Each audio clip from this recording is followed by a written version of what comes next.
Good evening. Tonight I'm going to walk you through how to do a password audit on your own domain controller.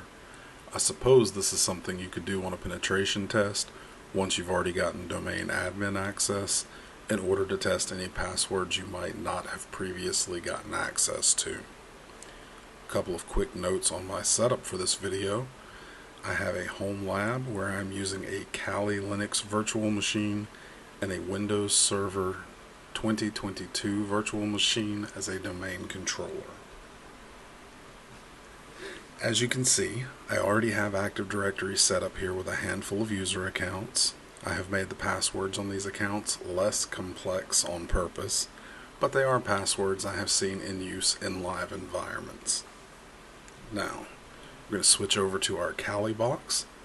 You want to make sure that you have a command, program, whatever installed. It's called mpacket-secrets dump. You can check to make sure it's there just by typing it in. For me anyway, in Kali it turns blue. That lets me know that I do have it. This is what we're going to use to pull the hashes from that Windows server. Since we already have domain admin access for this server, it's going to be pretty easy to pull those hashes. All we have to do is run the following command: sudo mpacket-secrets dump -user-status. This is going to pull down all of the usernames and it's going to put a label on it as either disabled or enabled. That way, if we have a long list, we don't have to waste time on disabled accounts. And we're going to tell it that we just want NTLM hashes. We are going to give it the domain we're connecting to and the username of the domain admin account, as well as the IP address of the machine that we are connecting to.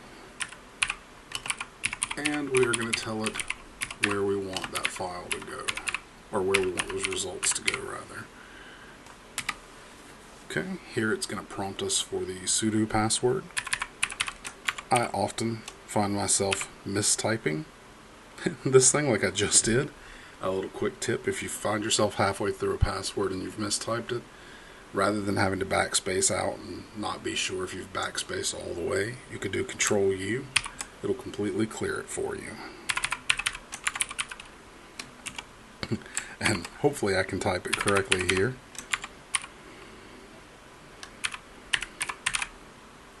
There we go. And now it's going to be asking for a password again. This one is going to be the password for the actual domain admin account. And if I've entered that correctly, you'll see we get a visual representation of all the hashes that it pulled. You can also double check that it saved it to the file by just running a cat command against the file. And you'll see here that it did indeed pull all of the hashes. Now that we have the hashes, the only thing left to do is to try and crack them, of course. In order to do this, we're going to be using a program called Hashcat, and we're going to be running it against a word list known as the RockU word list. You can see that I already have the RockU word list here in my current working directory. If you're not familiar with the RockU word list, it's just a long text file with a bunch of passwords in it. For instance, if we just want to look at 25 entries on it, you can see it gets kind of weird, it gets kind of complex, but basically what happens is it's going to hash all the entries in here and compare those hashes to the ones that we have, and if it finds a match, that's how we know we've cracked the password. So the only thing left to do is to start that cracking process. Let's clear the screen here. To do this, we're going to type in sudo hashcat. We're going to set the mode to 1000, which is for NTLM hashes. We're going to do a dictionary attack, include the name of the file where our hashes are, the name of the word list that we're going to use, which doesn't always have to be RockU. You can use any one that you want. And then we're just going to hit enter. Now this is going to start the process. Depending on your machine, depending on how many hashes you have, it can take a while to go through all of this. You can see here it has gone through, and this says that it has only found one.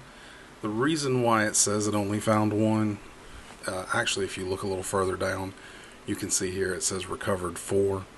This is not my this is not my first take, and it's got the previous ones that it already extracted still saved. If you want to see all of the ones that it's found though, you can just type this back in and add on a -- show and a -- username, and you can see here it shows all 4 of the ones that we have. One I want to point out real quick is this first one. This hash is one that you kind of want to be familiar with, just enough that you recognize it when you see it. This is going to be the password hash that's equivalent to basically a null password or no password. Usually the only time I've seen these has been on disabled accounts where there's no longer a password or an account that was never actually used to begin with. But you can see here this tells us that test user was using the password test1234. Some.name was using test with a keyboard run there of 123456, and user.12 was using a password of password1!